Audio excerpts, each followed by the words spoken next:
나와 내 가족의 건강을 위해 꼭 챙겨야 하는 시간 데일리 건강 시작합니다. 오늘은 한의사 김성경 선생님과 함께합니다. 어서 오세요. 네, 안녕하세요. 한의사 김성경입니다. 네, 오늘은 어떤 질환을 주제로 이야기 나눠볼까요? 네, 오늘 제가 준비한 주제는 알레르기성 자반증입니다. 알레르기성 자반증은 이 병을 발견한 사람의 이름을 따서 헤노우 쉔라인 자반증이라고도 하는데요. 면역 기능의 문제로 피부에 자반이 생기는 질환을 말합니다. 오늘은 한의학에서 이 병을 어떻게 보고 또 어떻게 치료하는지 자세히 알아보겠습니다. 네, 헤노후 쉔라인 자반증이라고 하니까 더 낯설게 느껴지는데요. 그래서 오늘은 알레르기성 자반증으로 통칭하도록 하겠습니다. 이 알레르기성 자반증 역시 흔한 병은 아니죠? 네, 아마 이름도 들어보지 못한 분들이 좀 많으실 거예요. 그만큼 주변에서 흔히 볼 수 있는 병은 아닌데요. 실제로 알레르기성 자반증은 10만 명당 20명꼴로 생기는 유병률이 꽤 낮은 질환입니다. 일반적인 자반증과는 어떤 차이가 있나요? 알레르기성 자반증은 4가지 증상이 특징적으로 나타나는데요. 첫 번째가 피부에 나타나는 자반이고요. 두 번째가 위장관 계통 증상입니다. 피부에 혈관에 출혈이 생기면 자반이 나타나고요. 위장관 안에 있는 혈관에 출혈이 생기면 복통이나 소화불량, 구토가 생길 수 있습니다. 또 심한 경우에는 장 중첩이나 장 폐쇄까지 진행이 될 수도 있고요. 또 세 번째 특징은 관절 증상인데요.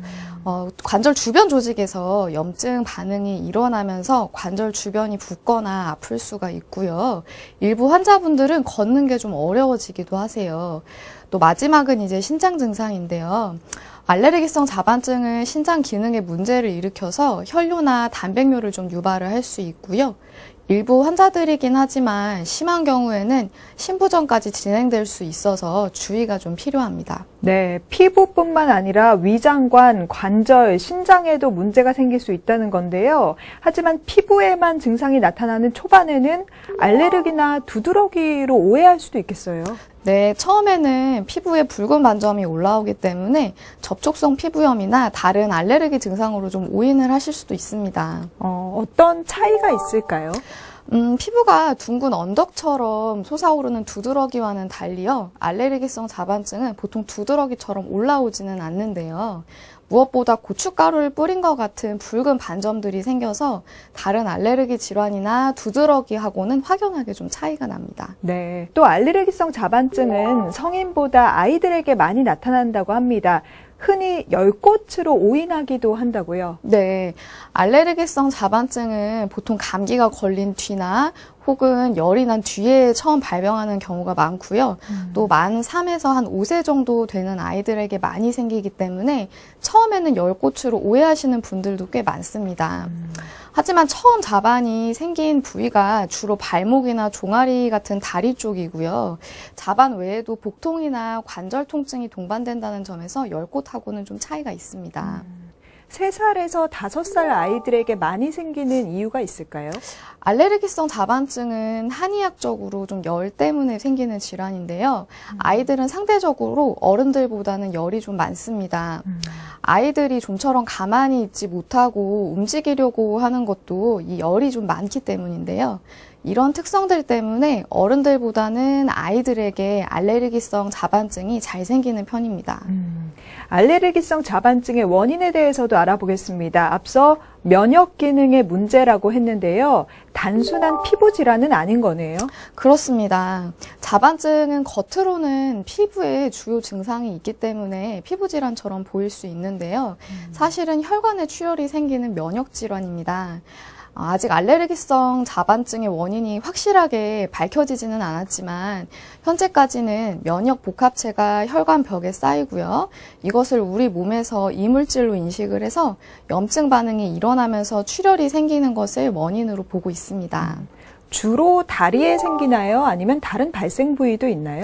알레르기성 자반증이 가장 많이 생기는 곳이 다리인데요. 특히 처음에 자반이 생길 때 발목 주변이나 종아리에서 생기는 경우가 많습니다. 왜 발목 주변이나 종아리에서 생기죠?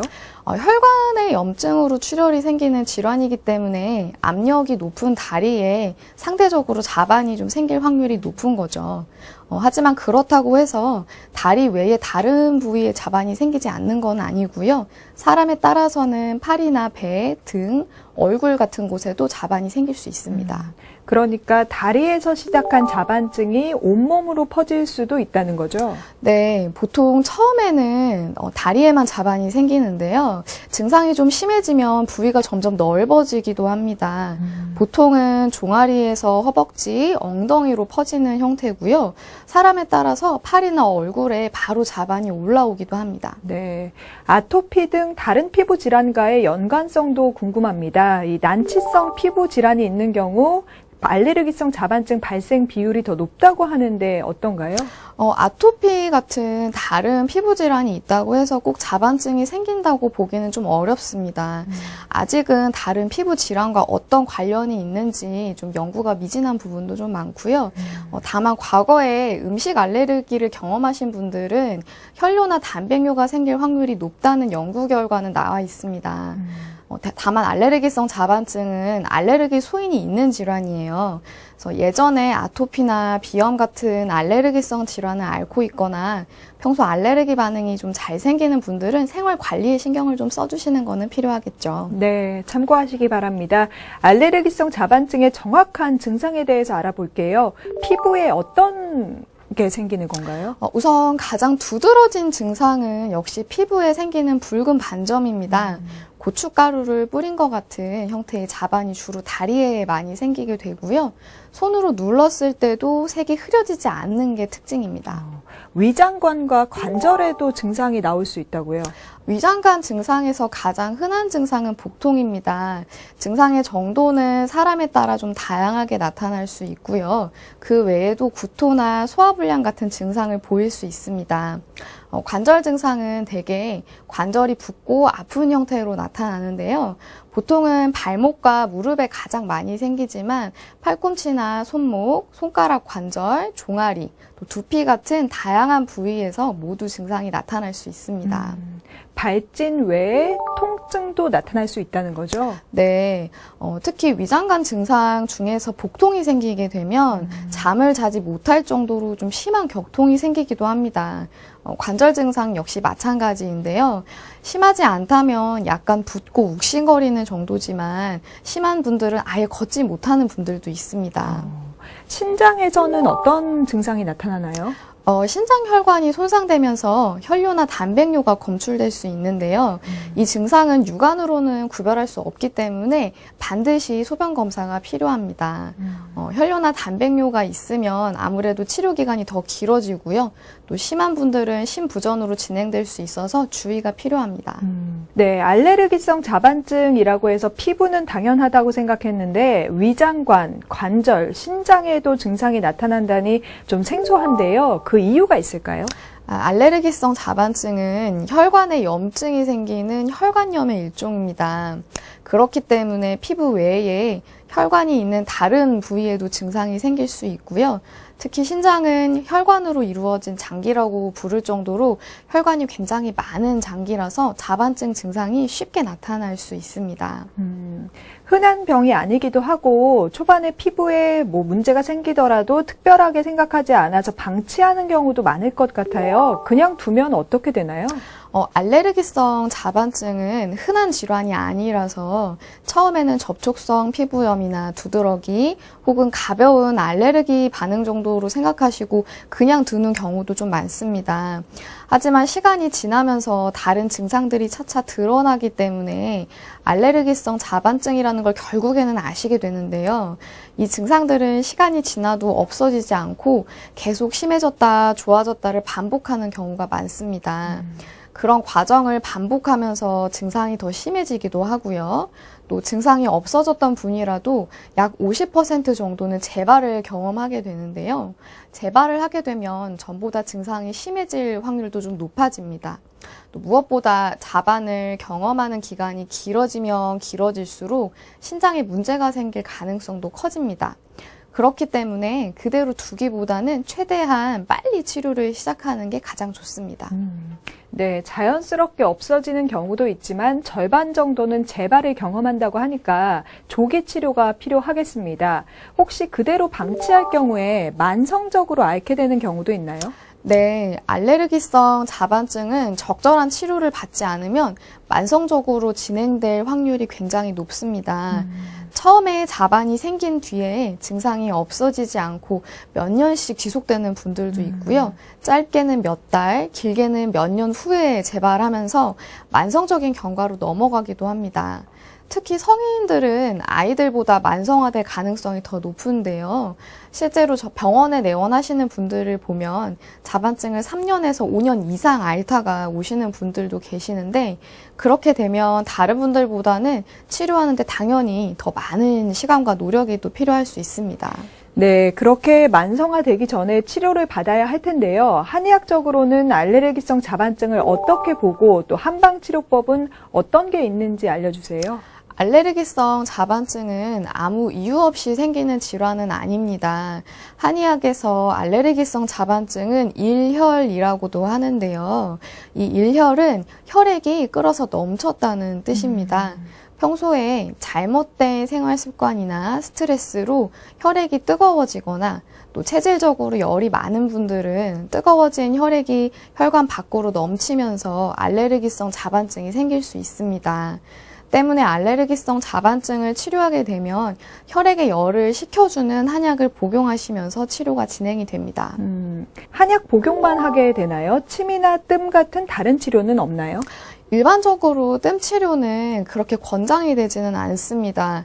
물론 환자 몸 상태에 따라서 간혹 뜸 치료가 맞는 분들도 있지만 대부분은 열 때문에 생기는 질환이라서 뜸은 오히려 증상을 악화시킬 수 있습니다. 침 치료는 한약을 복용하면서 보조적인 도움을 줄 수는 있는데요. 다만 몸 속에서 생긴 면역의 문제이다 보니까 침 치료만으로는 한계가 있고요. 한약을 복용하면서 몸속의 문제를 교정을 하는 게 필요합니다. 네, 한의학적으로는 알레르기성 자반증을 혈액이 끓어 넘치는 상태로 보고 있습니다. 치료 중에 주의해야 할 사항 구체적으로 좀 알려주세요. 몸에 열을 일으킬 수 있는 식습관이나 생활 습관을 주의해야 하는데요. 특히 면역 질환이라는 얘기를 듣고 보양식이나 여러 건강기능식품 드시는 분들이 많으세요. 그런데 홍삼이나 녹용, 흑염소, 장어, 삼계탕 같은 대부분의 보양식들은 성질이 뜨겁기 때문에 오히려 자반증을 악화시킬 수 있습니다. 건강기능식품들도 주의가 좀 필요한데요. 비타민이나 오메가3, 유산균 같은 건강기능식품들은 그 자체로는 문제가 없지만 최근에는 생약 성분이 추가된 제품들이 많아서 문제가 될 수 있습니다. 성질이 따뜻한 생약 성분이 첨가된 제품들은 드시지 않는 게 좋습니다. 또 피로도 주의하셔야 하는데요. 알레르기성 자반증은 피로에 굉장히 민감하기 때문에 자반이 상당히 호전되었더라도 피곤하면 얼마든지 다시 증상이 좀 심해질 수 있습니다. 자반증을 앓고 있는 중에는 작은 활동으로도 몸에 무리가 될 수 있기 때문에 가벼워 보이는 활동이라도 대수롭지 않게 여기지 마시고 충분히 좀 쉬어주시는 게 필요합니다. 알레르기성 자반증을 치료한 후에도 재발할 수 있나요? 재발 확률이 아예 없는 질환은 아닌데요. 아이들 같은 경우는 그래도 적절하게 치료를 하면 재발 가능성이 좀 많이 낮아질 수 있고요. 대신에 치료가 끝난 뒤에도 평소에 면역력을 좀 잘 가질 수 있도록 생활 관리나 식습관 관리를 잘 해주시는 게 중요합니다. 다만 성인분들 같은 경우는 아이들보다는 재발 확률이 좀 높은 편이기 때문에 이후에도 꾸준히 생활 관리를 해주시는 게 가장 중요하고요. 근데 적절히 치료를 했을 때는 사실 재발을 하셨다고 하더라도 충분히 또 치료될 수 있는 질환이기도 합니다. 네, 또 관련이 없어 보이긴 하는데 알레르기성 자반증과 감기가 연관성이 있다고 해요. 어떤 얘기인가요? 상당히 연관이 좀 많은데요. 아까도 말씀드렸지만 알레르기성 자반증이 감기가 걸리거나 열이 생긴 뒤에 생기는 경우가 많아요. 근데 치료 도중에도 마찬가지인데요. 증상이 좀 많이 좋아지시던 분들도 감기에 걸리거나 열이 나면 다시 증상이 좀 올라올 수 있습니다. 이상한 게 아니라 자연스러운 병의 반응인데요. 중요한 건 감기를 좀 안 걸리게 조심을 해주시는 게 그래서 가장 좀 중요하고요. 감기에 걸리셔서 증상이 올라왔더라도 일시적으로 증상이 올라온 거기 때문에 걱정하지 마시고 또 꾸준히 치료를 해주시면은 그 부분은 다시 좋아지실 수 있습니다. 네. 알레르기성 자반증 환자들이 기억해야 할 점도 있을까요? 알레르기성 자반증 환자분들을 보다 보면 내가 나을 수 있을까? 혹은 내가 다른 사람들처럼 앞으로 일상생활을 할 수 있을까? 걱정하시는 분들이 많습니다. 물론 알레르기성 자반증이 가볍게 볼 수 있는 질환은 아닙니다. 하지만 분명한 것은 자반증을 일으킨 원인을 적절하게 또 꾸준히 치료해 주시면 좋아질 수 있습니다. 무엇보다 포기하지 않고 끝까지 치료를 하시는 게 가장 중요합니다.